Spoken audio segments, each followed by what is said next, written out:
Happy Groundhog Day. I'm Kendra Cook, your host for the DCTV Daily News program out of Dove Creek, Colorado, brought to you by the Dolores County Broadcasting Network with support from the Southwest Colorado TV Translator Association. That's the special district association responsible for bringing the area free-to-access TV stations over the air by antenna. This is a community TV station, so if there's a news story or event information you'd like to share, contact us. The number is 970-677-4119. And if you're a business or organization, we welcome you to find out about sponsorship opportunities for banners or video segments run on the channel. This is the Tuesday program for February 2nd, 2021, DCTV Daily News. The BOCC, that's the Dolores County Board of County Commissioners, met on February 1st with some highlights being an in-depth discussion returning to the concern over county machinery being used to plow out private driveways. The department head of Road and Bridge, Steve Davis, expressed his concern over the community's elderly population being stuck at their homes. And if there was an emergency, as had happened, they thought plowing them when the machines that are there already was a good idea. There were expressed concerns, especially from the lawyer, of liability issues that had surfaced several years ago as well. It was further determined that an employee is not allowed to make that subjective decision, especially without express consent of the property owner. After talking over all of the other interested homeowners that might need or want to have their driveways open for potential emergencies, the board spoke with Julie Bingham from the Senior Services, who said that there was a small amount of funding to help those who couldn't afford to pay for a plow service, but that was for a whole year, and that there is a contractors list of who is available outside of the county employees and machinery on duty. There is currently not enough funding to cover this as a service to seniors free of charge, but some will be looking into possible grants or funding through maybe COVID-19 channels, and speaking with the emergency manager Keith Kiesling in the near future to determine a best way to get this information out to people and get them paid for. The Social Services Department head was also on Zoom to offer their point of view on the situation.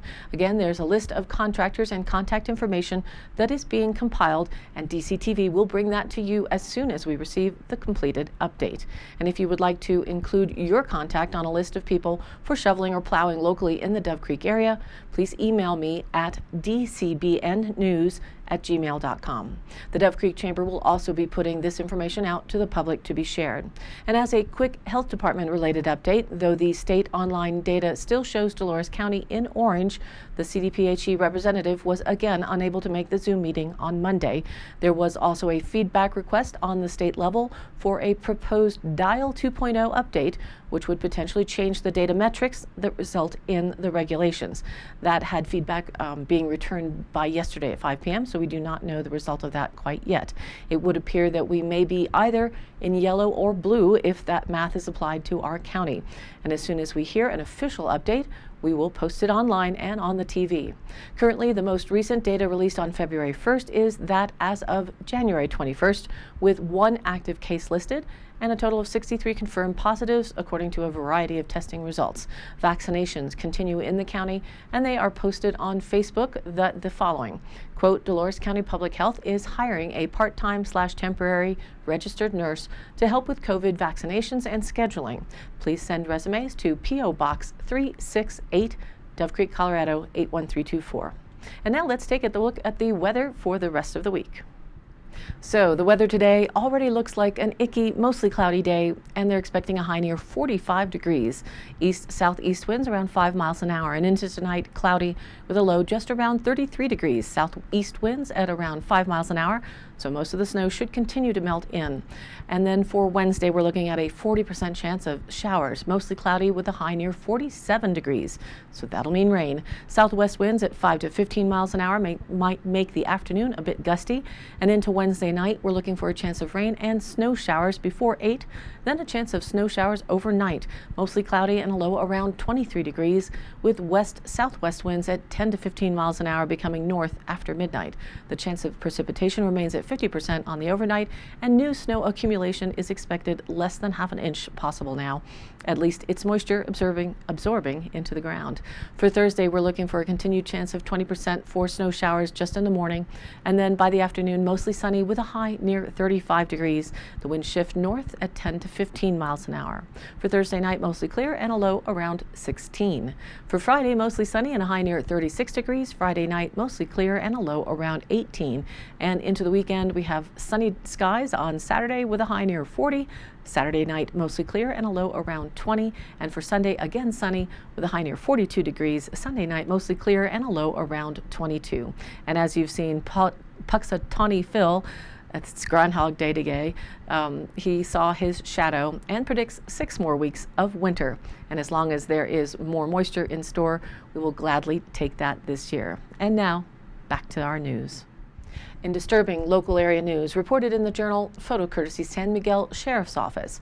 Shots fired from a vehicle has happened twice in 10 days this month in the Telluride area.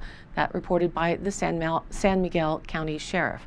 The Sheriff's Office is seeking the public's help on the incidents that occurred on January 8th on U.S. Highway 145 and January 18th on Colorado Highway 62. A $500 reward is being offered for information leading to the arrest and conviction of person or persons involved in the January 18th incident.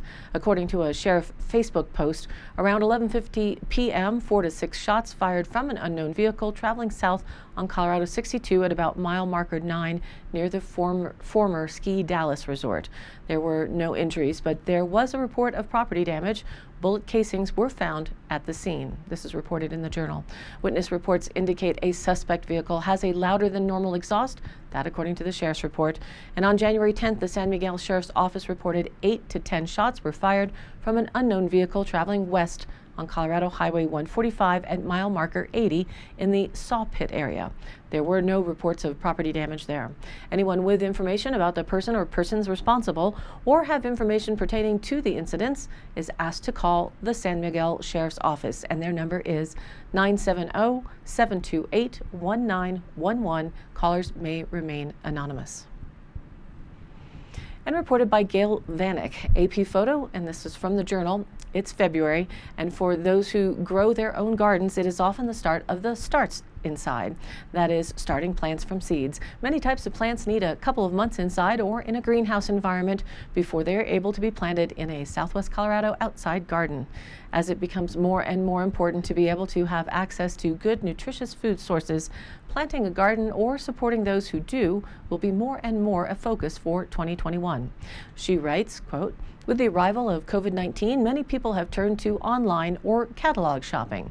Gardeners have been using catalogs and online shopping for a long time as they search for new varieties or a particular plant in a particular size. Catalogs and online are a great option since you have the benefit of being able to shop from the safety, comfort, and convenience of your own home. And COVID has simply reinforced that. However, there are some things to be aware of when shopping for plants this way. Although catalog or online shopping makes an incredible variety of plants, seeds, bare root, nursery stock, etc. available at your fingertips, there are some drawbacks, and when placing your order, there are some questions that you should ask," she says. "The first thing to do is to be certain that what you are ordering will thrive in your hardiness zone. It's great to try some new things too, but be aware of their recommended growing areas. You don't want to spend a lot of money on a plant that will only survive in the tropics if you live in Colorado. Try to find out what size the plants will be when they arrive. Often when you see what you see is not what you get. Will you be happy, and can you care for small plants until it's time to transplant them outdoors? Here, if that is what the seller is offering. Are you willing to take a substitution if they're out of stock on your first choice? If not, when will your first choice be available?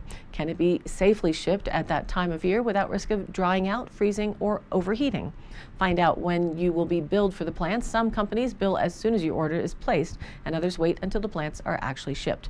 There are many good, reliable mail order plant, seed, and nursery stock companies doing business both out of catalogs and online, but be aware of those that consumers have had difficulties in dealing with.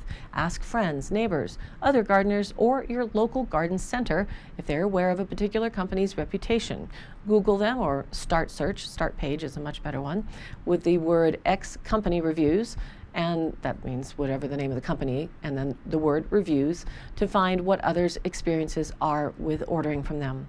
And last of all, be aware, as with everything else, once the increased shipping costs are added on, those inexpensive plants might not turn out to be that inexpensive after all. Shopping in person at your local garden center is always the best way to ensure good choices for your yard. And this is written by the Four Seasons Nursery up near Dolores. Although you will not find the varieties that you would in the mail order catalogs or online, you will be assured that the choices that are offered are specifically selected for this area and our particular hardness zones, and that the plants will be the correct size when it's time to set them out in the yard.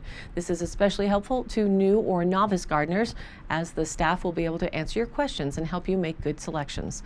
You will also have an ongoing source of information and support should you have any questions or growing concerns about that particular plant. She says, I enjoy a good catalog as much as the next person because they are a great way to dream away the winter days and you get first peek at all of the new varieties that may be available. However, after answering phone calls and emails for many years from disgruntled customers who mixed us up with a mail order company with a similar name and did not receive their plants, there are a few things to be aware of to ensure that your experience is a positive one. For more information on the Four Seasons greenhouse opportunities and options, or any questions, contact Gail. Gail Vanek can be reached at 970-565-8274 or email 4seasons, that's F-O-U-R, seasons, @animus.net. And to catch this program online, visit our Facebook page, which is DCTV Daily News, so you can watch it on demand or on YouTube. Both can be followed and or subscribed to easily, and you can join in on the conversation. Again, this is your local community TV station, so if you have something that you would like to share, contact us by email, dcbnnews@gmail.com, or call 970-677-4119.